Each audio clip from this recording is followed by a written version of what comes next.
Breaking news hot off the presses. I am happy to say Overwatch Esports is back. After many months of quiet and absolute uncertainty, we finally have a direction to move forward. It's been so long since I've been able to drop everything to make a video like this, so let's just dive right into it. I can barely contain my excitement. So, earlier today, the Overwatch League channels, all their socials, rebranded to Overwatch Esports, and along with it, we got a big announcement. In the wake of the Overwatch League disappearing for good, a new event has come on the horizon, and it's called Overwatch Champions Series. And this is going to be nothing like its predecessor, the Overwatch League. We're going back to the good old days of Overwatch Esports, in an open circuit system where anybody is allowed to make a team and compete. Gone are the days of franchising, and back are the days of good old grassroots competition where anybody can have fun. With such exciting news and a big future ahead of us on the horizon, let's get into all the juicy details and break this down and give you an honest reaction to the news.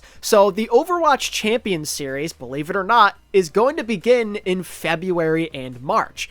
And it is going to be an international competitive open circuit to players across 3 regions: North America, EMEA, which stands for Europe, Middle East, and North Africa, and of course Asia. That's right, gone are the days of all playing in one central location or 2 in recent years for OWL. We're going back to more of the OG stuff for how it used to be before Overwatch League was a thing. Everybody kind of doing their own thing at the start. But there's also going to be an opportunity to compete on a grand stage. Hence why I said international competitive circuit before. As you build your legacy and take over a specific region, if you end up winning it, you'll then move on to an even bigger event, which is going to be split into 2 parts. Throughout Overwatch Champions Series, there's going to be 2 live in-person LAN events that are international, bringing all 3 regions together on one stage. But there's more exciting news that comes with these 2 LAN international events, and that's because Blizzard is partnering with DreamHack to make these events possible.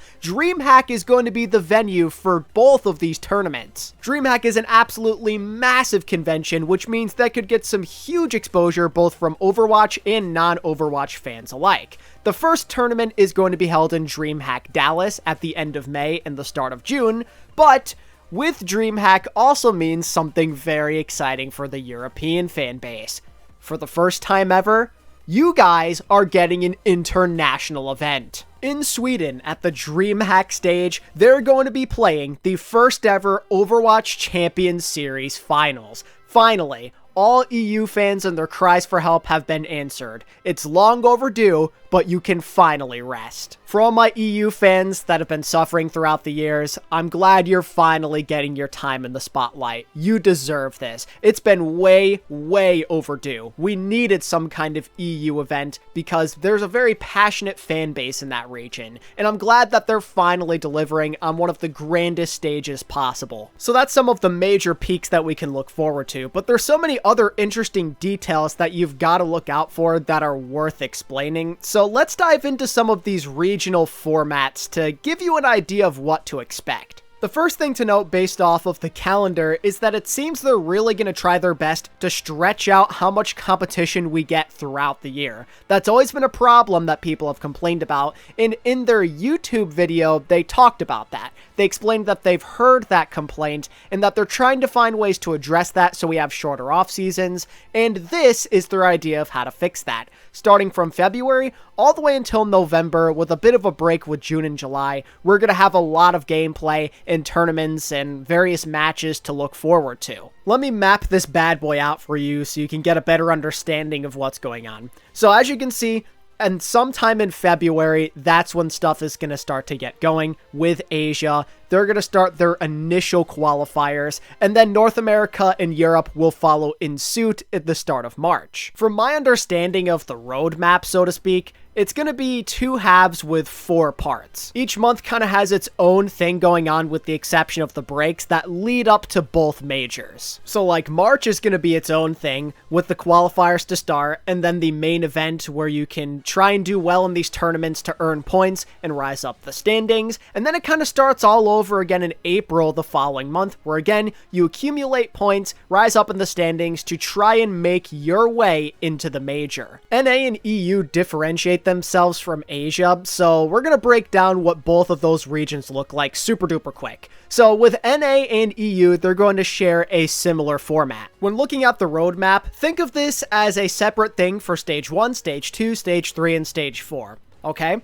So for NA and EMEA, it's going to start with a qualifier. It's going to be in the first week, and it's going to be a 9-round Swiss stage. And that'll be so we can differentiate the good teams from the bad ones to make the number go down to 16 teams. Because at the end of the day, a lot of teams have the chance to sign up for this Swiss stage, a maximum of 512 to be exact. So the goal during this part is to get that 512 theoretical number down to 16. From there, in weeks 2 and 3 of the month, those 16 teams will be separated into groups of 4, with the top 2 from each group advancing to the main event for an 8-team double elimination regional tournament. If you're wondering what's on the line with this tournament, it's the chance to build up more league points in the standings to have the highest chance possible of qualifying for the 2 LAN events later in the year. The further you progress throughout this weekly system, the more points you're going to earn. So that being said, the champion's going to be in really good shape. After this process concludes, we'll do it all over again in April, and after that tournament is done,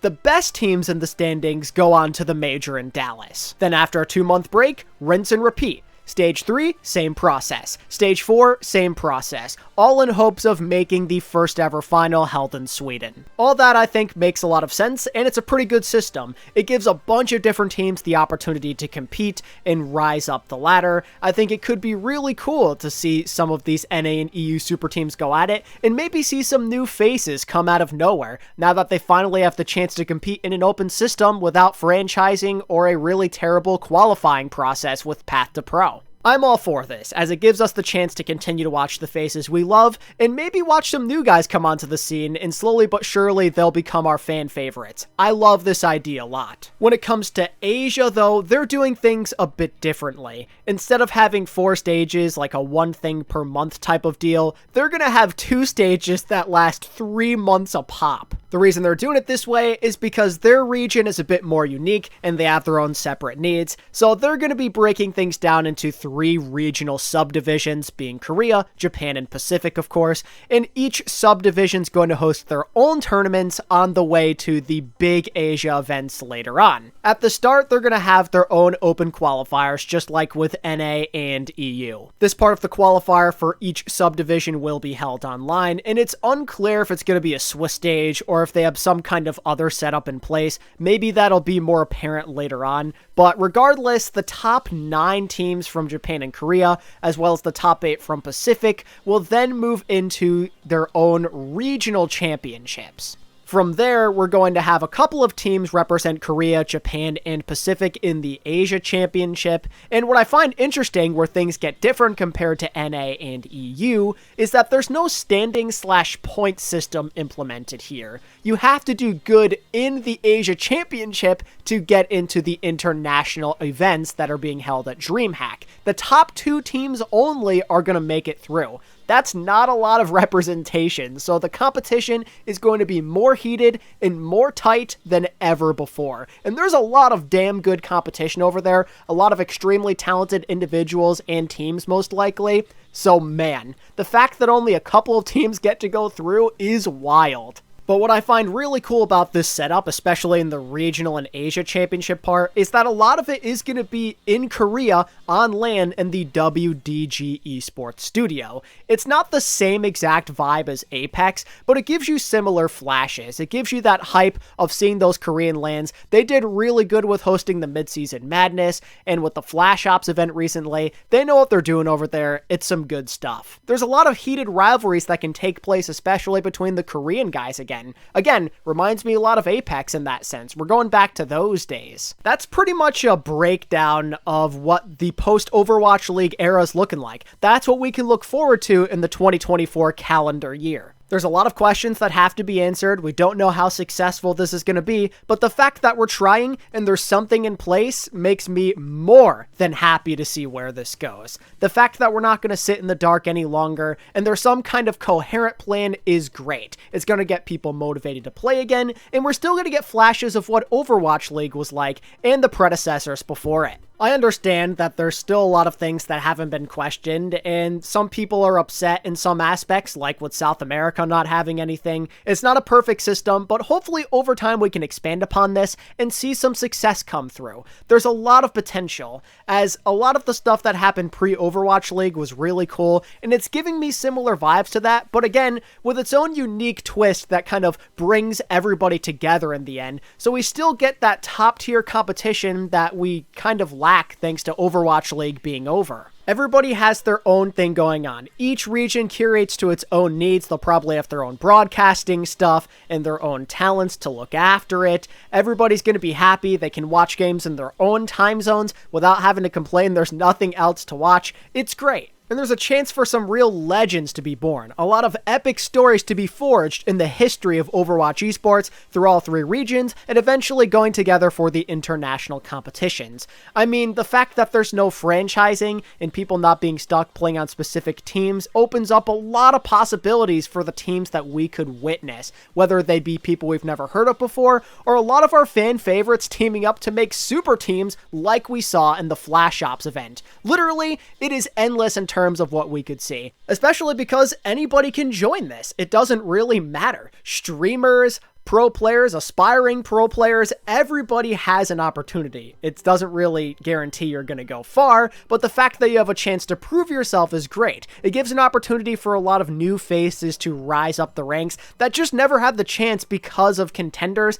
and the horrible system that we had in place beforehand. It breathes a lot of new life into things, as we have more entertainment value, more happy players, and more content from the sides of streamers and creators. I've already seen some positive reception from some of those creators, which could lead to a lot of them positively promoting this new league and potentially participating in it. It's a great thing for the health of the esport and for the game itself. It only gives us more chances to grow. Everybody feels welcome. It's just more inclusive, and that's something we've been lacking for the worst part of 6 years, you know? I mean, literally, just about anyone, if you're in the right jurisdiction, is eligible to play. Like you. Watching this video right now could make a team if you wanted to and compete in some of these Swiss stages at bare minimum. Just for like a for fun thing. There's a lot of potential at every level. Competitiveness, just doing something with your boys. I freaking love it, man. Now, there's certain eligibility requirements you have to follow, like with the whole jurisdiction thing. You have to be from certain countries, and you have to be at least 17 years old. You can only have 8 players on a team, and only a maximum of 2 non-resident players per team in the region you're competing in, and a whole bunch of other stuff as well. I'll leave a link in the description to this article if you want to check out all of the things that you need to follow in order to be eligible. In terms of some other details to keep in mind, when it comes to things like where it's being streamed and how you can watch, yes, it will be all live. We just don't know when yet. We'll find out at a later date. And of course, there also will be exclamation mark drops. You do have some in-game rewards that will be waiting for you if you watch some of this stuff on stream. And considering that OWL is dead, I'm assuming that means that YouTube and Twitch will be places where we can watch these events live. If you're looking to sign up for this event, I didn't see any actual information on that just yet, but I'm sure it is coming very soon. So again, stay tuned and look out for that stuff. And what's cool is this isn't the only thing that you can sign up for. The new Overwatch Esports system is going to have some other stuff in NA, EU, and Asia that you can sign up for. Some more minor tournaments, some stuff held by WDG over in Asia. And then with NA and EU, they'll be using the new platform Faceit that Overwatch Esports and Blizzard have partnered with. And we can look forward to some of those details in the near future. That's about all I have for you, though. Let me know what you're thinking down in the comments below. I personally am very excited. It's a scary time. It's a new start. We don't know how well all of this is going to do, but I think we're headed in the right direction, and it reminds me a lot of the good old days when I was first getting into the competitive scene with this game. I'm pumped to see what happens from here, and I will be covering this league in full as more stuff comes out in the coming months. So look forward to that. Subscribe to the channel if you're new. Hit that bell icon so you don't miss out on any future videos, and I'll catch you in the next one. Peace.